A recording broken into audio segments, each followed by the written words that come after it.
Assalamualaikum teman-teman. Assalamualaikum teman-teman. Di kesempatan kali ini izinkan saya Reni Adriani dengan NIM 233001 dari program studi pendidikan Islam anak usia dini semester 3. Pada kesempatan kali ini saya membuat video dalam rangka untuk menyelesaikan tugas ulangan akhir semester dari pengembangan matematika dan sains anak usia dini. Pada kesempatan kali ini kita akan belajar mengenai tema yaitu alam sekitar dan subtemanya adalah benda-benda di sekitar. Kita tahu bahwa anak tentunya lebih banyak menghabiskan waktu di rumah. Jadi saya mengambil benda-benda atau inspirasi benda-benda yang ada di rumah. Kemudian benda yang ada di sekolah karena anak juga banyak menghabiskan waktu di sekolah. Nah, kemudian nanti saya akan mensimulasi anak dengan matematika dan sains. Matematika sendiri juga terdapat 5 aspek yang nanti akan saya sampaikan dari instruksi yang saya berikan. Kemudian sainsnya nanti kita akan belajar mengenai gaya dorong yang berhubungan dengan sifat benda. Teman-teman, di sini saya akan mempraktekkan mengenai pembelajaran lost part di pendidikan anak usia dini. Nah, di sini ada bahan-bahannya yang saya buat, yaitu ada dari sedotan plastik, kemudian ada kertas HVS yang berbagai ukuran, kemudian di sini ada bentuk-bentuk pola dan sebagainya. Kemudian di sini sudah saya buat dengan kertas biasa untuk menjadi tempat semacam ini. Kemudian di sini ada angka-angka dari kertas HVS juga, dan di sini ada gambar-gambar yang sudah saya potong-potong. Kemudian ada tutup botol berbagai warna. Oke, langsung saja. Di sini pada pembelajaran lost part kita akan menggunakan berbagai media ini untuk pembelajaran. Yang pertama, di sini ada, mari kita kreasikan bentuk bangun datar. Mana bangun datar kreasi kalian? Nah, di sini anak-anak bisa menggunakan kertas yang sudah disediakan dengan bentuk-bentuk. Anak bisa memilih. Kemudian di sini sudah disediakan benda-benda di mana ada sedotan, kemudian yang sudah dibentuk seperti ini. Kemudian juga sudah ada tutup botol untuk ditempelkan di atas sini. Jadi nanti anak-anak akan mempunyai kreasi yang berbeda-beda antara anak satu dan yang lainnya. Kemudian yang di sini ada, mari kita kelompokkan benda-benda sesuai warna dan urutan. Klasifikasikan sesuai kategori benda rumah dan benda sekolah. Nah, di sini saya sudah membuat. Di sini ada tuliskan biru. Ini isinya harus berwarna biru. Nah, di sini ada benda-bendanya. Nanti anak bisa mengidentifikasi apakah ini berwarna biru, kuning, dan sebagainya untuk dimasukkan. Ini bisa menggunakan sedotan dan juga menggunakan tutup botol. Di sini ada warna hijau, biru, kuning, dan juga merah. Kemudian yang kedua adalah anak bisa mengklasifikasikan berdasarkan letak biasanya benda itu berada. Di sini ada di rumah gambar seperti ini.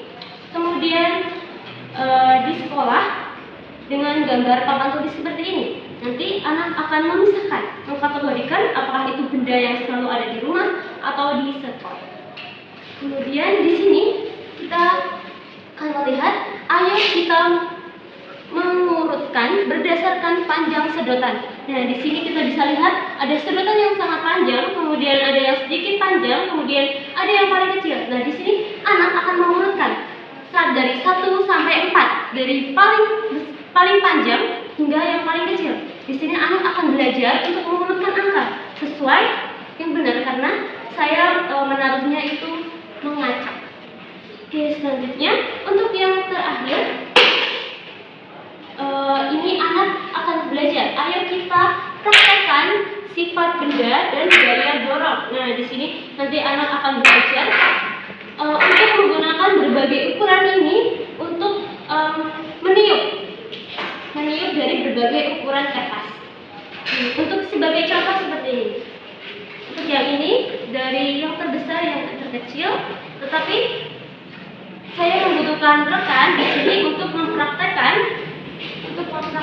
dari sifat benda dan juga gaya dorong.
bantuan teman yang akan menjadi murid. Perannya seperti itu.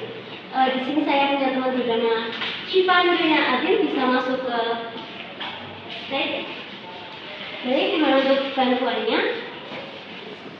Di sini kita akan memilih dulu. Kita bisa lihat di sini ada berbagai ukuran dari kertas HVS ini, dari kecil, kemudian agak besar, dan juga yang paling besar. Di sini kita juga memiliki sedotan dengan berbagai ukurannya. Yang paling panjang, sedikit panjang, dan juga yang paling kecil. Di sini saya akan minta bantuan dari Syifa untuk membantu saya untuk mencoba berbagai ukuran ini dengan berbagai kertas ini untuk dikit. Ini diletakkan ke sini. Oke, itu yang paling kecil, kemudian yang agak besar. Kemudian yang paling besar. Kemudian menggunakan yang agak besar.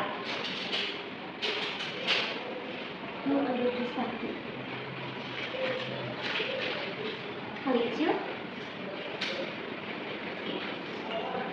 Agak besar.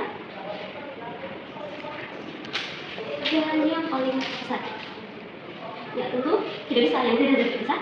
Nah di sini 17 kali menggunakan yang paling kecil lagi. Yang agak besar.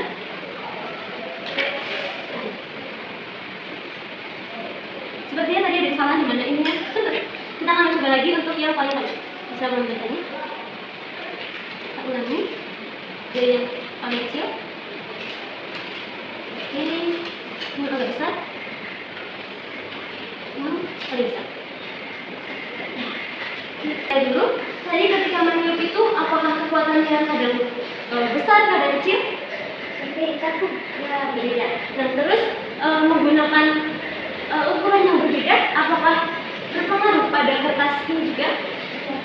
Ya berpengaruh. Dimana ketika menggunakan ini, sedotan yang panjang berbeda ini dengan kekuatan, itu bisa menyebabkan entah itu kertasnya lambat, entah itu kertasnya cepat untuk didorong.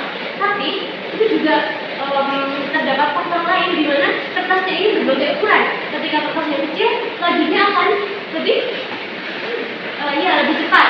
Ketika kertasnya besar, maka ketika ditiup bagaimana? Ya